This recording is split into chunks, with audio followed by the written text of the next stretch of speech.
Good evening. Welcome to Expression and Painting by Paul Crimi. I brought the painting from the last show, and it's The Multitude. You can see that it's changed completely from when I did it on TV. It's got a little more dimension to it. You can see all of the people standing around. I almost feel like you're a figure floating above them, and they're looking down at them. It's quite interesting, and it has a nice tonality. I like the feeling of the colors and the attitude and the atmosphere in this particular painting. And that's one of the paintings of my Multitude series that I did. I did them in '86, and I probably did 200 paintings in this particular series. I really enjoyed painting this on TV, and I'm very pleased with the way the colors came out. So tonight I brought a couple of other paintings to show the kind of repetitious of the way I like to work. I like working with things that repeat constantly. This particular painting, it has the white picket fence. This happens to be a place on High Street in Pembroke, but it's not in Pembroke. It's on the Duxbury-Pembroke line. A friend of mine who was a minister, he's retired, and he lived beside this Protestant church on High Street. And he has this picket fence and these passion flowers, and I really loved the feeling of it. The photograph was quite nice. So you can see the repetition of the picket fence and the flowers and the little canopy back there in the house. It has a nice flow in the continuous same kind of thing, almost like the multitude. And that's what I liked about the whole photograph and the feeling. It had a very, very quiet, serene peacefulness about it. And the third painting, the painting of birch trees. I did a whole series of these paintings. In fact, I already did one on TV, but I'm going to do another one. This happens to be one of my favorite in the series. I did 50 paintings in this particular series, and I love the feeling of the depth that the painting has. It brings you in and out, and it has nice dark trees on the outside and pulls you in. And it comes forward, has a lot of nice movement. The leaves are beautiful, the ground is beautiful. It's got a really soft quietness about it. You feel like you're present in the painting. And that's one of the things I'm always looking for when I'm painting a painting. So tonight I'm going to paint another one of these because my son in California fell in love with this, and it's off to Santa Monica right now. So I decided if I'm going to give it to him, I'm going to paint another one for myself.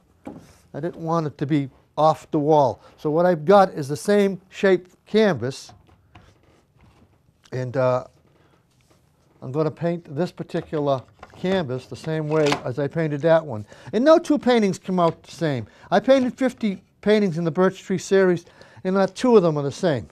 They may be the same shape, they may feel like it's the same look, but each one of them has its own personality. So how I start this painting, first I'm going to put my smock on.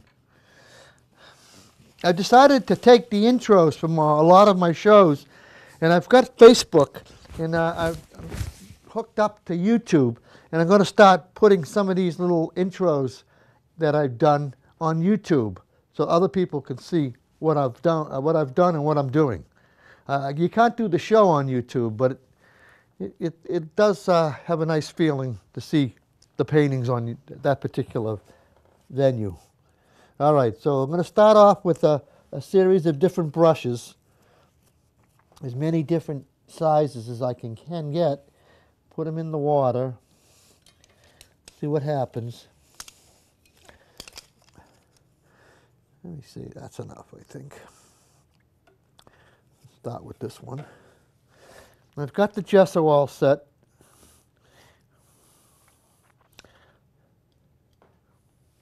And you just start. Oh, let me see. I just start over here. Take some of the black.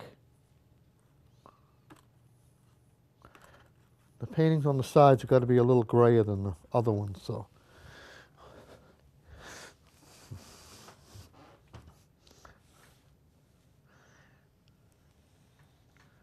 And that's it.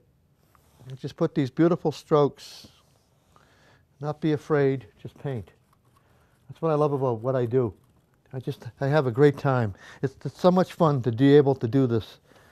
You know, waited a whole lifetime so I could do what I do. And don't think that I'm not doing it all the time in the studio. God. I have a studio in Rockland, and it's in the E.T. Wright building. In fact, we're having a big open house the 19th and the 20th of November. This is about the 20th year. We have maybe 80 artists in the fourth floor artist. Quite an association.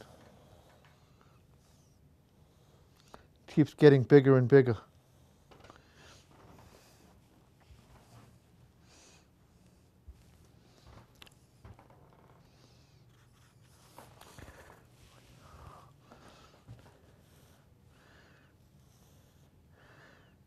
So when you do something like this, you just got to keep in mind that you can't finish it all at once. You have to take your time. Just keep doing the same thing over and over.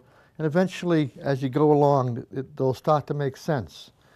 When you first started doing these, I said, oh my God, I'm never going to get this right. But there's no right or wrong. You just paint.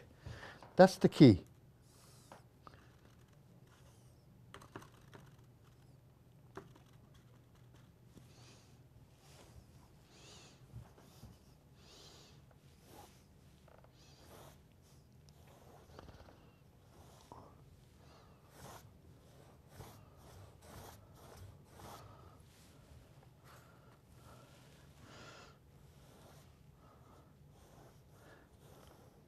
And you don't try to do all of it, you just do. I start off with these trees and I plant them in there and I go across the canvas. And as I get closer to the middle, I pull them further down. And it starts to have a nice rhythm. It starts to feel more like they're in the woods.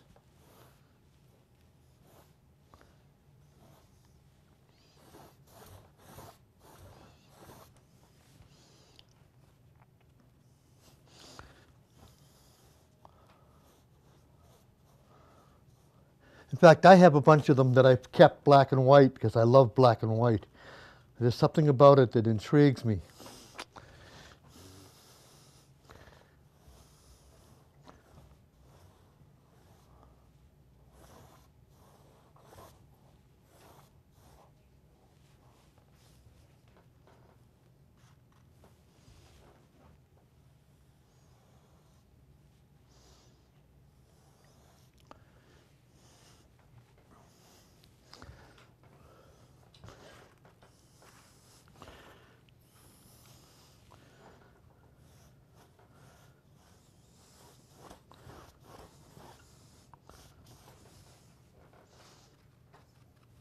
So I just keep painting, just keep putting the paint on. Don't be afraid of what you're doing. You have an idea, just keep on putting these lines in, and you'll see how it shapes up in a few minutes. It doesn't take long. The part that takes the longest, I think, is putting the leaves on. That's an endless job. You can spend hours and days putting the leaves on. This has a crossbar in the back of this canvas. I keep hitting it in the center of the canvas. It's driving me nuts.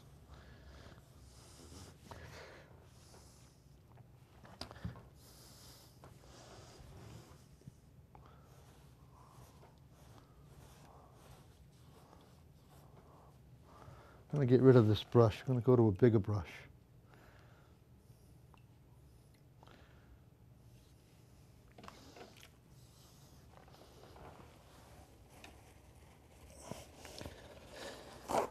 So the thing about painting is that the more you paint, the better you get at it. And you got to start, that's all. Just get the canvas, get the paints, and don't listen to anybody. Just paint. The thing about painting is everybody has an opinion. You know, you can get caught up listening to other people's opinions. That's drive you nuts. If you come to my studio, I'll show you things that I did when I was 14. I've sold a ton of my paintings in my life, but I've kept a ton too. I kept some of the stuff, and my parents had a bunch of my things too, which was nice because when my parents passed, I got them all back. And it's nice to have stuff that you did when you were 14 and 15. God, scary. Because I think when you're young and you have no concern, you do some really wonderful art.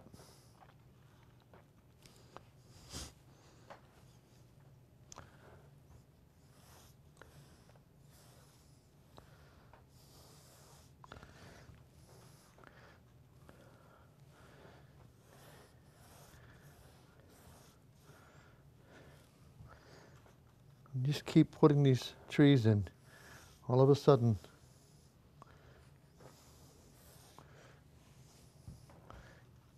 we'll have a beautiful painting.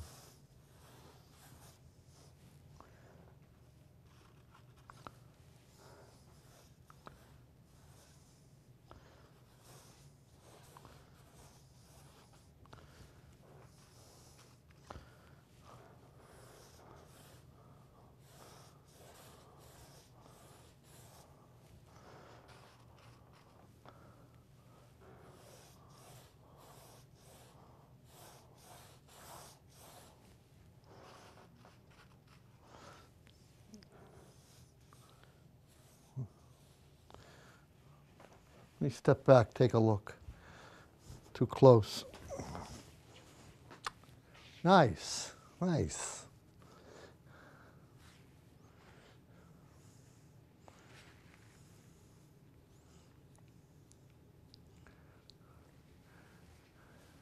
You can go over a couple of them. What I did the trees initially with was gesso, and so I want to add a little more punch to it. So I'll take and I'll use titanium white, and that'll add a little more punch to the canvas and to the trees.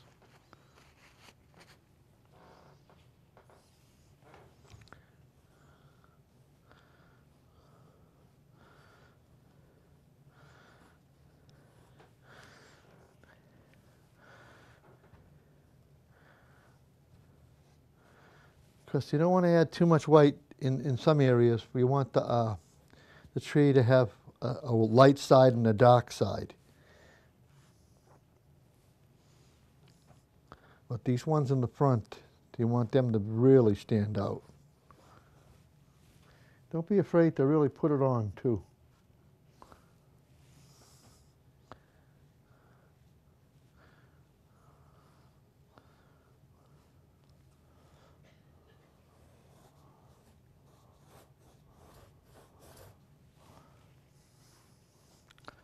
So you got some of this white in here, and it really brings up the depth. All right, the next step is really the cool part for me. I really like this part of the painting. Find the right brush. Let me see. I've got a few brushes down here.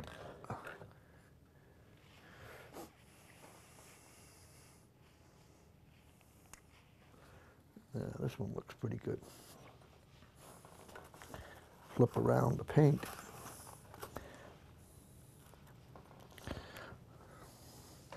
I'll start in this corner and I'll start going like this.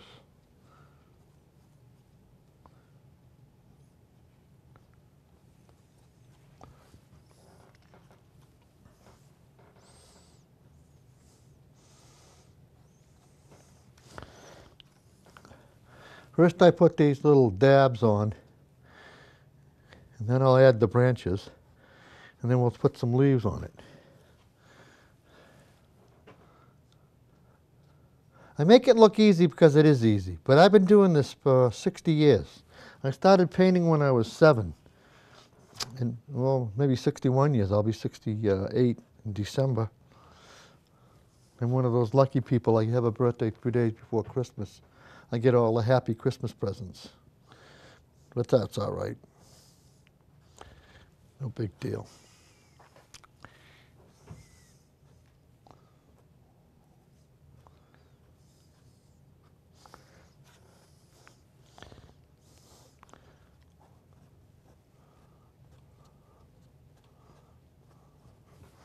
But it was great when my kids were little because they'd celebrate my birthday and it would take away the strain of Christmas. Have a big party right before Christmas, birthday cake and present. Oh, God, they used to get a big kick out of that when they were little.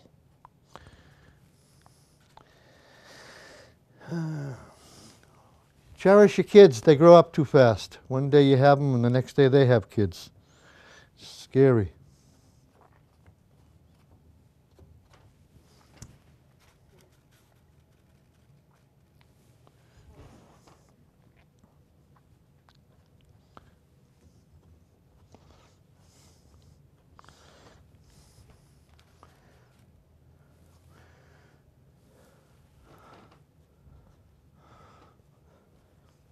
So that's what you do. You just keep on adding these little lines and marks, and it's subtle.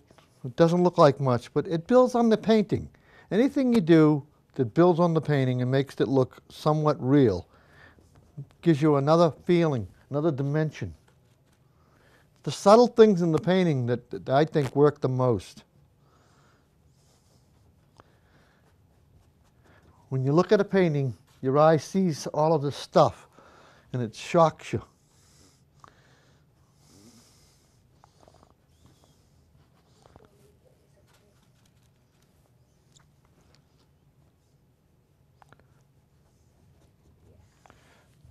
So you just keep on dabbing away, putting these lines in, moving them in and out. So if you've painted 50 of these paintings like I have, I can make it look so easy, you know, and make it look like it's ridiculously silly doing it. But I'm telling you, when it's done, it thrills me. I mean, I hated to give that painting to my own son. That's one of my favorite paintings out of the 50. And I have a bunch of them at the studio, and I like them all. My wife complains that I'm my own greatest collector. It's probably true.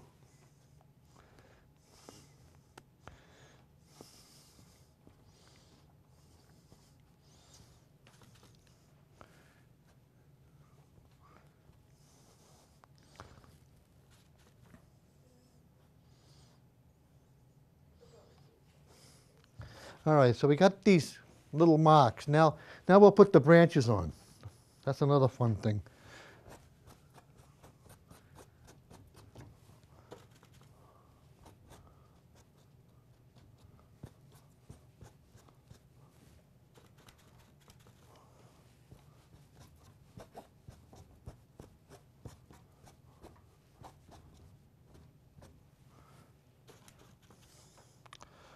A lot of hesitation there, huh? You can feel it. Well, if you ever see this many birch trees together, you can barely look through them. And when you do a painting like this, particularly I like to make you feel like you're standing right in there looking at all of this stuff that's going on.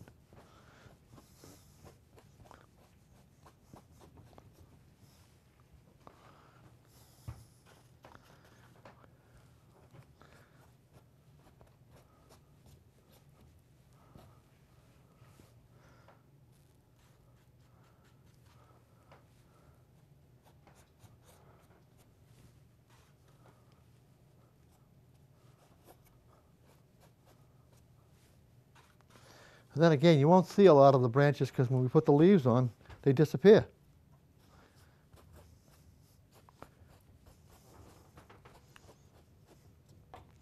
So if I was in my studio now, I would go sit in my rocking chair for about a half an hour, and I would look at it. Like I'm going to get back with my reducing mirror and take a look. So I'm standing on top of the painting, you really can't see it. So you step back, and you sit, I'm about 20 feet away from it in my chair at the studio. Oh my God, I love the feeling of it. When you put the leaves on the ground, it almost looks beautiful just the way it is. You say, you're looking at it and you feel like it's at night, and the car lights are on the trees, and they're jumping out at you, and you're going to go looking for something.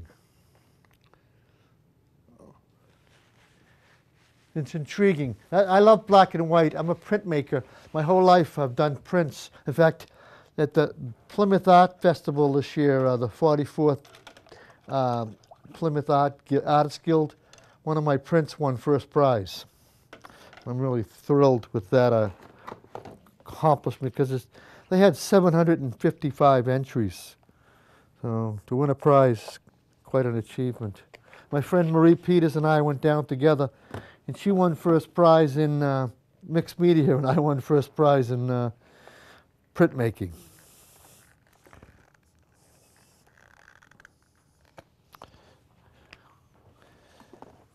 I'm putting out the paints for the leaves.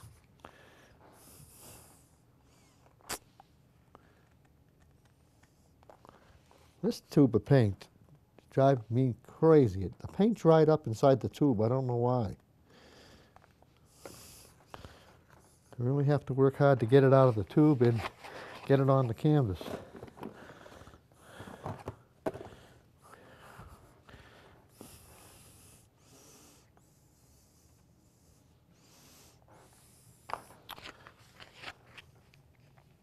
So I'm trying to take my time and trying to let these lights dry this paint a little.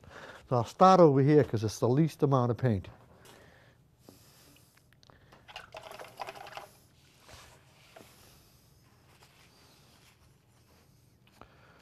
And the same brush that I used to put the branches on, I'm going to go back to that. Now, I have spent actually weeks putting these leaves on some of these particular paintings. Some of them are pretty big, too. So I'll start with the darker yellow, and then I'll work into the lighter yellow. And this is what I do.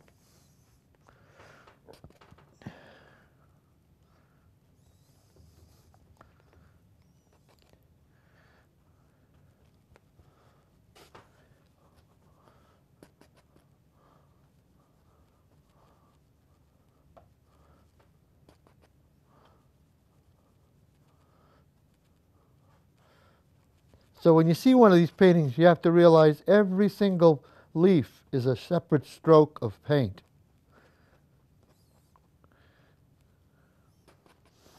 So if you say, why is he charging so much for these paintings? You can see the amount of time and the energy, and forget it. A lot of work.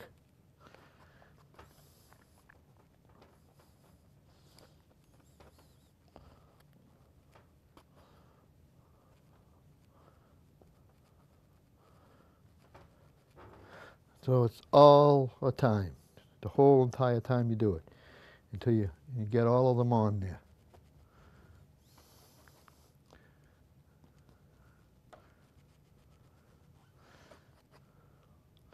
And I start with the darker yellow on the bottom, and then work myself into the center, and the center will get lighter because the light's hitting it, and it's darker in there because the light's not in there, so the leaves got to be a little darker. And this is something you learn as you paint. You know, and I'm telling you because it sounds like it's silly, but it makes a big difference because it pushes your eye around and it makes it more believable.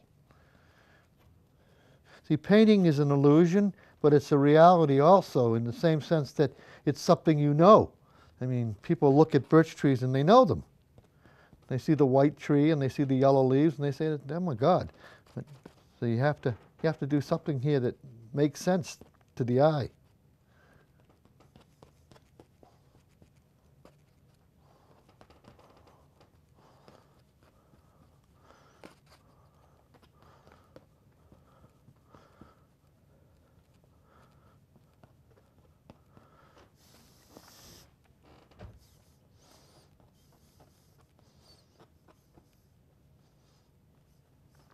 And you just keep doing this over and over and over and over and over.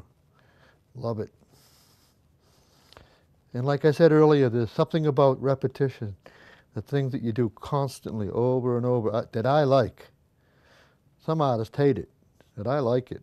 There's a rhythm to it, and there's a sensibility that appeals to my imagination.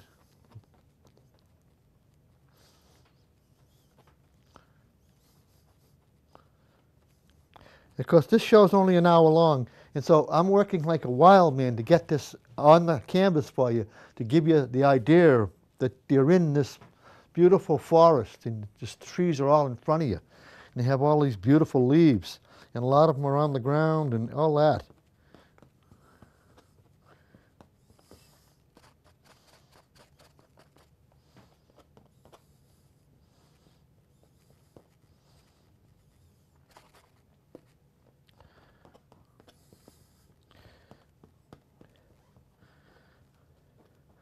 So if you want to take up painting, pick a subject that you like, you know, photograph it, get a camera. Cameras are so cheap today, you can get a fabulous camera. I happen to have a Canon PowerShot that has 14.7 megapixels, and it's tiny, it sits in the palm of my hand. Oh, it's a magnificent camera. I think I paid $475 for it when I bought it, and I bought it about 4 years ago. Before that, I have 5 or 6 beautiful Minolta cameras with all the beautiful lenses and everything. Jeez, I just put it away after I bought this camera. It's all I use now. Incredible. They take the little chip out of the camera, I put it in my Epson photo printer, and I print the pictures, and I'm thrilled. God, I can take the pictures, and then 2 minutes later I can print them. The other day I printed 150 pictures with that little Epson printer, and they come out beautiful. I'm putting a couple of books together. I'm going down to New York. A friend of mine is getting on I Want to Be a Millionaire. You know, I'm going to be in the audience with him, praying that he wins. Smart guy. Got his master's from BU. He was a teacher for years and years and years, ex-Marine. Nice guy.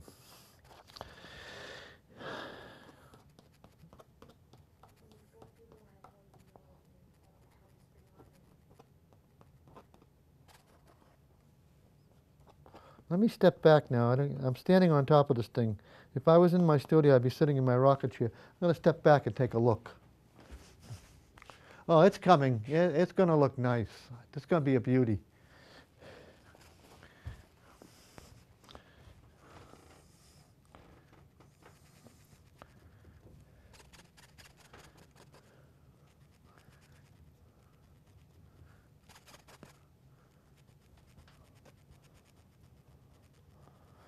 I'm not going to get done with this painting tonight. In an hour's time, I'm just going to put down the foundation so that you guys can see it.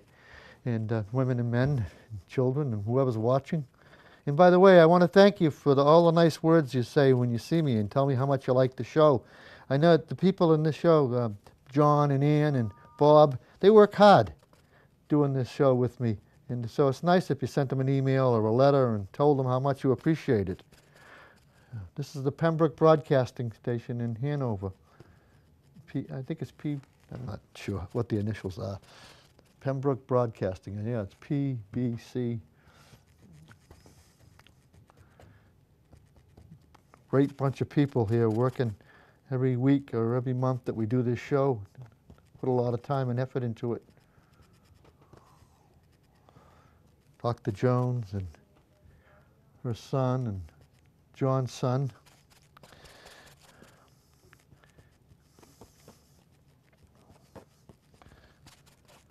So this is what I do. I stand here for hours and hours and hours. Sometime I'll stand here from 8 in the morning until 6, 7 o'clock at night just doing the leaves.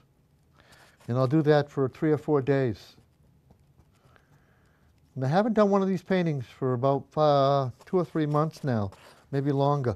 And I got this show coming up, and all of the small paintings that I did are all gone, so I'm going to have to get going and do a series of smaller ones. So you're getting the idea of what I do. This is how I do it. And like I say, make it look simple, but it's an effort. And you just got to put the time in. You can't be eating chicken and drinking beer when the game's going on. The Red Sox, oh my God, they're really having a tough time trying to get that by the public. I don't know. You got to be careful. Can't let sports take over your life. God, I know. I was crushed when the Patriots lost last year in the playoffs. I said, that's it. You got to be careful that sports doesn't become so important that everything else has no importance. It almost becomes like idolatry. It becomes some people's god.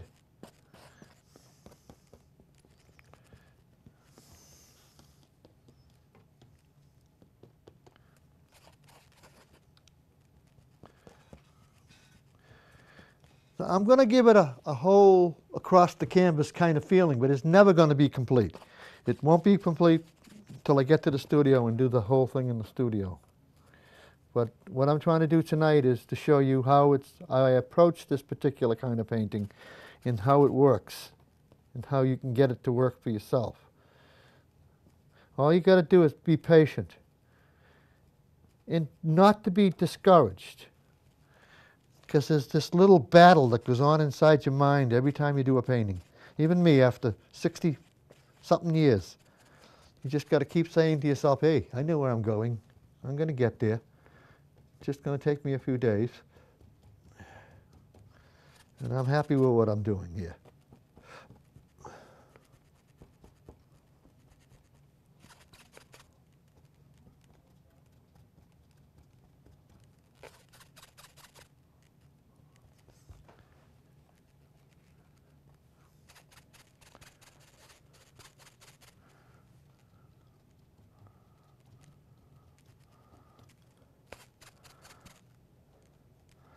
See, by putting as many leaves as you put on the top, you should put on the bottom. So if you put a ton on the very top of the painting, put a ton on the very bottom as well.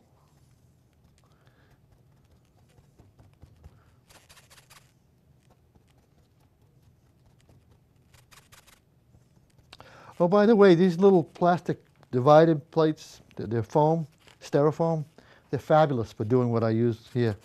You can get them at the dollar store. You get 10 for $1. Oh my God, I'm constantly going in there and buying them. And then I buy these plastic saver things that you put food in, and I slide the whole tray into that, and it keeps it airtight and stay for a week, longer. I told so many people about it that I went to buy another one because I gave it to the person I help on Saturday. It's in the wheelchair. And I couldn't get another one myself. So I don't have it with me. I have to find it. But it was a great idea. I mean, when you paint with oils and they're so expensive, you have to throw out the palette after you're done. That's crazy.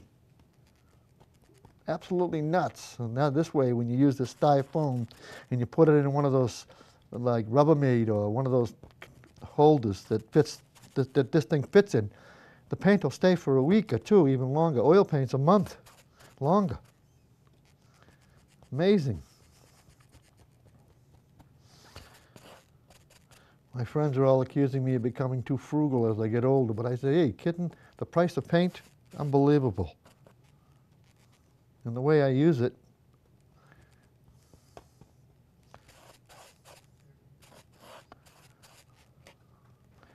I have to put out some more.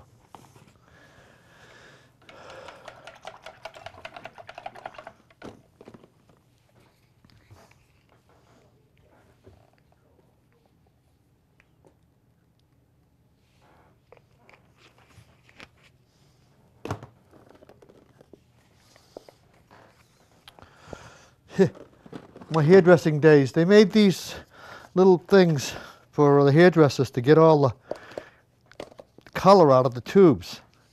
And I said, well, if it gets the color out of the tubes, it'll get the color out of the tubes of paint. So, you know, I squeeze it like this. I managed to get every single drop of paint out of the tube. Years ago, you could only get so much. It was drive you nuts throwing away the tube. Not anymore.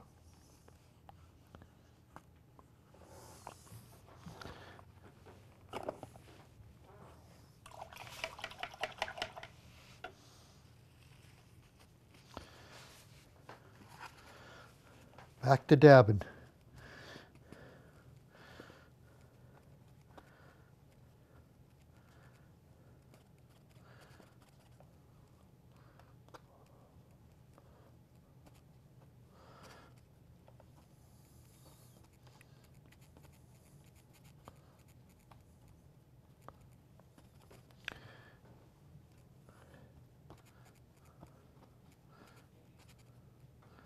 In fact, if you came to the studio, I have a couple of these paintings that I've left black and white because I just think they look gorgeous.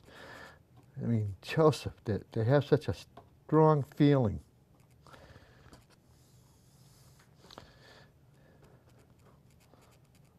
And my son that lives in California, I have a son that lives here and a daughter, 2 daughters, and they have a ton of my work. He'll go to their houses and he'll see all of the work and he says, Dad, they have all the best pieces. You gotta put my name on a bunch of these pieces. I says, just take them off the wall and write your name on the back. Oh, I won't sell them, they'll be yours. I don't want them fighting. You know, I've seen that in my own family. Somebody passes and everybody lines up for what they want. The people that get there first get the best. Crazy. So I said, just put your name on everything that you want. There you go.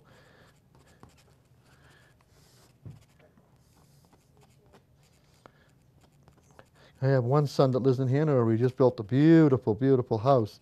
He has like 50 paintings in his house. He's got a 5,000-foot house. Gorgeous, gorgeous house on a brand new street right off of King Street in Hanover. Fabulous, beautiful house.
Hey, this is what it's all about.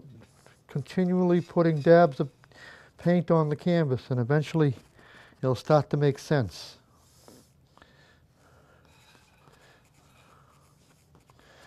You'll start to feel like you're standing in the woods looking at the trees, present in the painting. Very difficult thing to do, I think anyways. That's how I feel about paintings that have that kind of atmosphere that draw you into something.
I didn't mean to stop talking. I just got into this thing.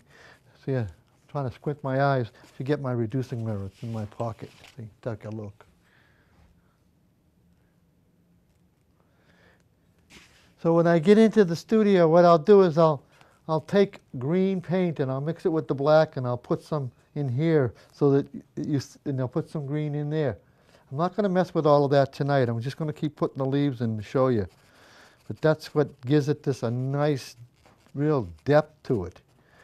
Pushes it way, way, way, way back.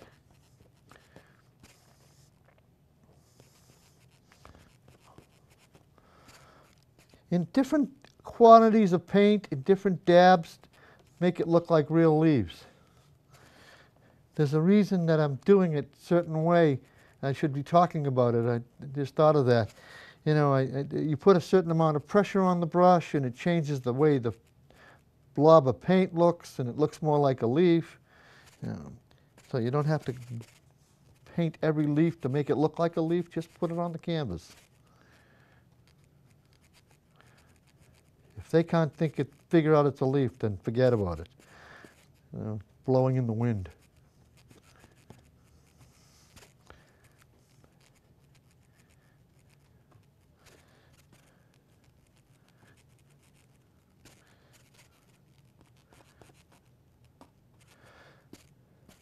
I put a sign up. I like writing little things, like positive statements, and I put them all over my studio to encourage myself. You know, we're living in a tough time right now. Things are slow. Artists are having a really tough time. So I'm always writing these positive things. And I saw something in one of the books I was reading about this man named Yancey. I was reading his book on grace. And he said, grace happens. You know how they always say, something else happens. I love that when he said grace happens. And that's kind of like a real positive statement. All of us need a little more grace in our life, especially in this time and stages of our lives. Nuts.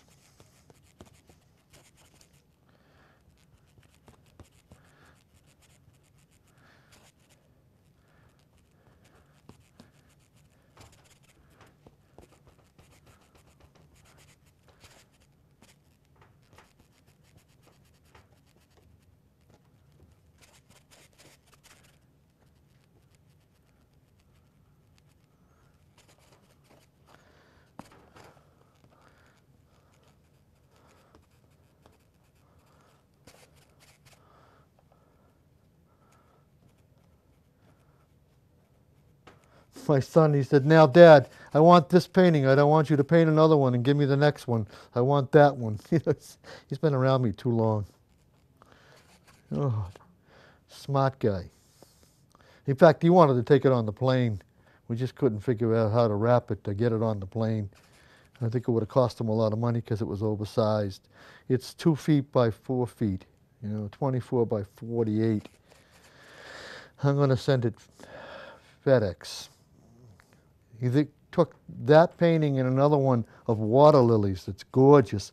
And that one's 36 inches by 36 inches. 36 feet, yeah, can you imagine? Oh, God.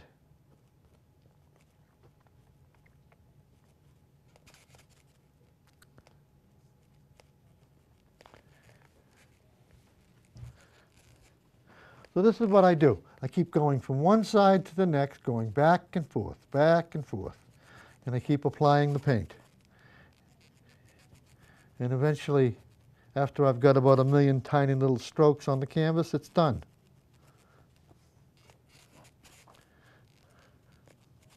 Or I'm done, or both. When I was doing this series, I'd wake up in the middle of the night and I'd be thinking, oh my God, am I ever going to finish this? This goes on and on and on. Ah, nice. This time is flying right by. You start this show and you think you have forever. When you do a show like this, an hour seems like eternity sometimes. And another time, when you're doing something like this, it's done in no time. It flies by. When it flies by, it's usually a good show. And I really want you to see that a painting like this can happen really quick. And you think, oh my God, it's done, it's done, it's done. People can sit back there in the back room and say, what are you doing? It's finished. It's finished when the artist says it's finished, not until. When you think that it's finished and you sit back and you say, I think it's done, most of the time you could still work on it some more.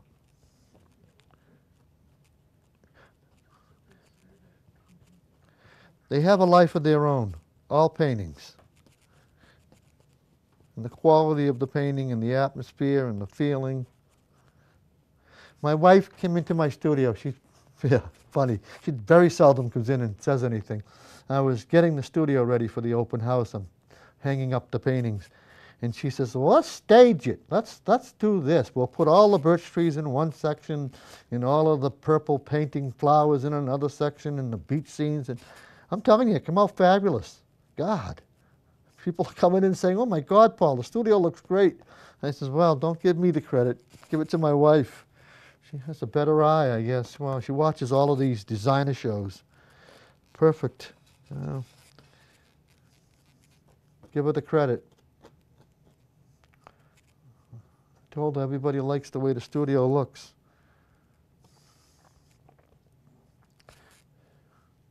So I have a monster studio. I have a 2,000-foot studio.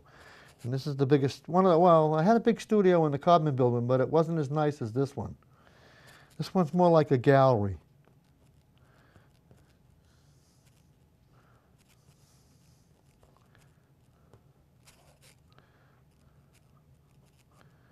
So like I said, the 19th and 20th of November is the fourth floor artist open house. That's when we have all the studios open at the building. Everybody can be invited. It's from 12 to 5. I usually stay 12 to 7. I have more to show. I think that people, that's like banker hours if you ask me, 12 to 5. Good night. People just getting out of work on Saturday. Some people work on Saturday. I don't know. I always think that you should give people as much time as you can. This is only once a year. But I'm going to do 6 shows a year. I'm going to hook up with a bunch of charities this year. I decided to have a bunch of shows in different subject matters, like Make-A-Wish Foundation and the Cancer Society and a whole bunch of different things. Diabetes. I lost my mother to diabetes and my father to cancer, and my brother has Alzheimer's. So I'm going to try to do, and then somebody approached me about doing a show for a group of people who help people who lose little boys or little girls at a very young age, and they're raising money to help counsel them. And a friend of mine just lost her grandson in Hanover to an odd accident, a 3-year-old boy. And tragic. Oh, God. So I'd do anything to help people like that. I'd have a show and split the profit, things like that. Help other people. I know my mother-in-law had a SID child, lost a child overnight, woke up and the child was gone. And I don't think she ever got over that. And I don't think you ever do get over it. And what you need is people who love you and tell you that. And are willing to spend time with you, make you feel better. It comes down to it, we're here for each other, and what we do for each other is more important than what we have and what we are. So this is what we do. We keep hitting the paint on the canvas. And keep getting back and keep looking at it, keep saying, okay, let's keep painting. And you know something, you'll be standing there for 3 or 4 hours and you'll say, oh my God, I felt like I just started.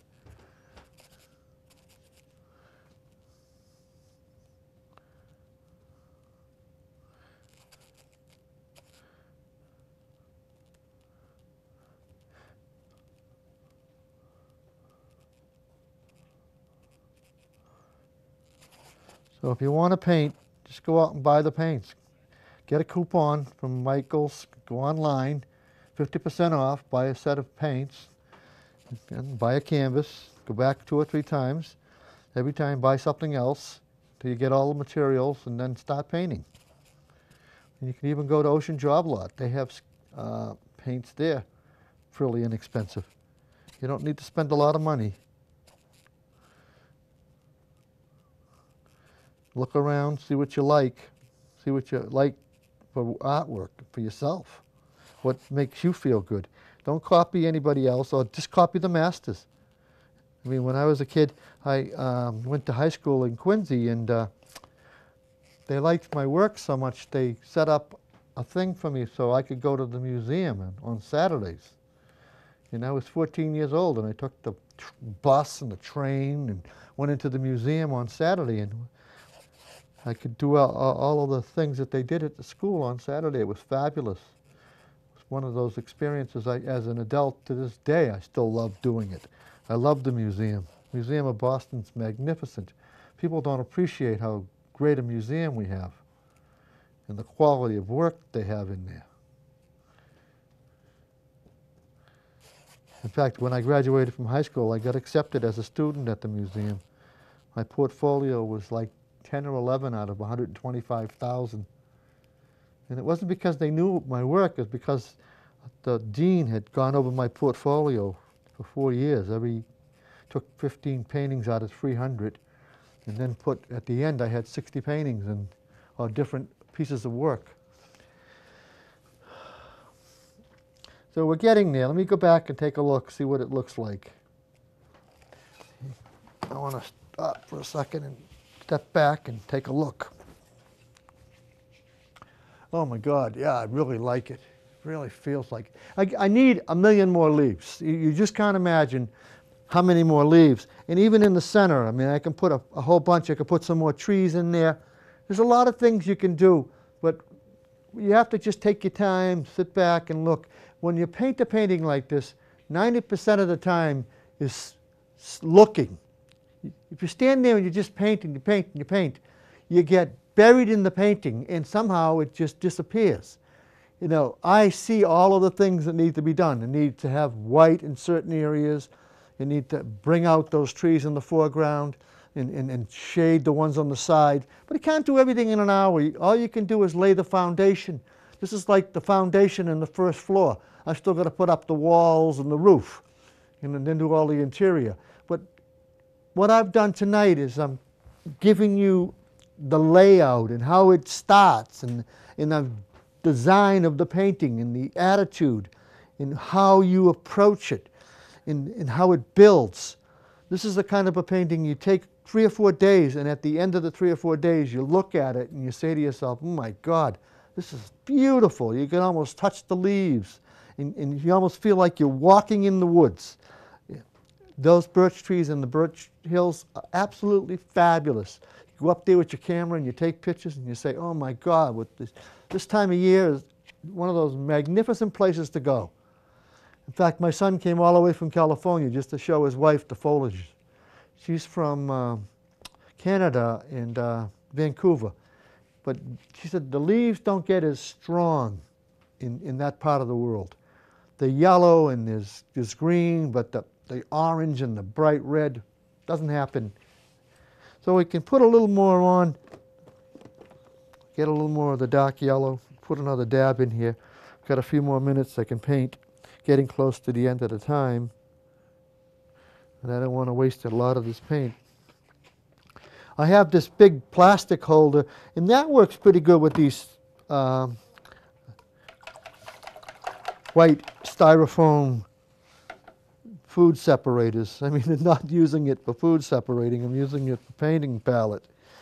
Because it's easy, it's so light, and it does a beautiful job.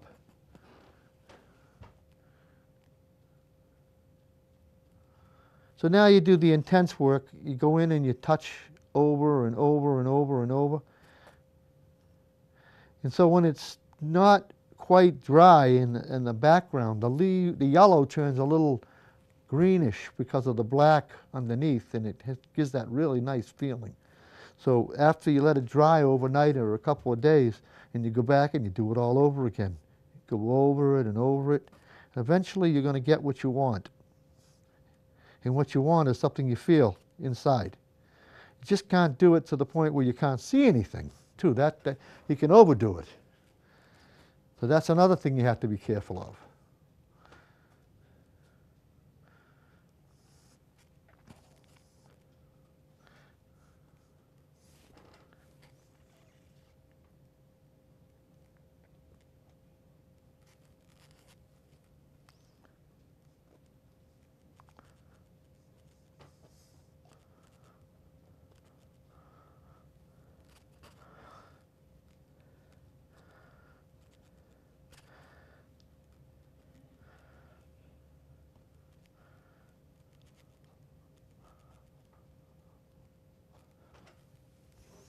So we're watching Expression in Painting by Paul Crimi. This is something we started tonight. It started as a black canvas. The canvas size is 24 by 48. And I put the white birch trees on first. And then I went back and put the leaves on. But I'm not done with the leaves. I'll bring this back the next time I do a show, and it'll be complete. This one will be gone to California. You won't be able to see that one again. But I'm liking the way this is feeling. It's going to look really nice when it's done. See, I can look at it and see the finished product. I've been gifted like that. I tell people most of the time when I decide to do a painting, the painting is already done. All I have to do is stand in front of the canvas and put the paint on the canvas. And it's been like that ever since I was a little kid. I don't know, maybe it's a gift, maybe it's just me. I have no clue. I think other artists have the same feeling too. Michelangelo said that about the David when he saw the block of granite. He said he saw the complete David. When you stand in front of that David, it just takes your breath away. That was one of the most explosive feelings I had of all of Italy, was to stand in front of that David statue and look at the awesomeness of that 18-foot statue. And you could see every vein in his hands and his fingers, and just incredible. That mind, I mean, the Pieta, everything that Michelangelo did, the Sistine Chapel, I almost got arrested because I laid down on the floor. I wouldn't get up. I wanted to look at it from the floor view. You walk around with a little mirror in your hand, and you look at this little mirror, and it gives you a reflection of the ceiling. Not the feeling, not the same. Sir, you have to get off the floor. You can't lay on the floor. Oh, God. The poor people that went on the tour with me are mortified. Oh, my God. Are you kidding? I waited my whole life to see this. I want to see it right. And I had to get up. It was fabulous. So we've done this birch tree painting tonight. And like I said, we started with the black canvas. It's 24 inches high and 48 inches long. And I love the shape of it because you can put it on a wall, over a couch. And when I'm done with it, you're going to be able to walk right into this canvas like you can with this one. I'll put this one underneath it, and you'll see what it should look like when it's done. So you have an idea of what it would look like And so it has a nice, quiet, soft feeling. You enter into this painting, you feel like you're standing in the woods. It's different than the one on top. There's not as many trees, but that's all right. I never want all of the paintings to look exactly alike. But you could see how many leaves are on the trees and how many leaves are on the bottom. And I have to put some green in there. But I love the spacing. I love the feeling of the trees, the movement. And they're not all straight up and down. They have really a real woodsy feeling. Well, I want to thank you for watching the show, and give us a letter of approval and let us know what you think. Ann and John would love to hear from you. God bless and good night.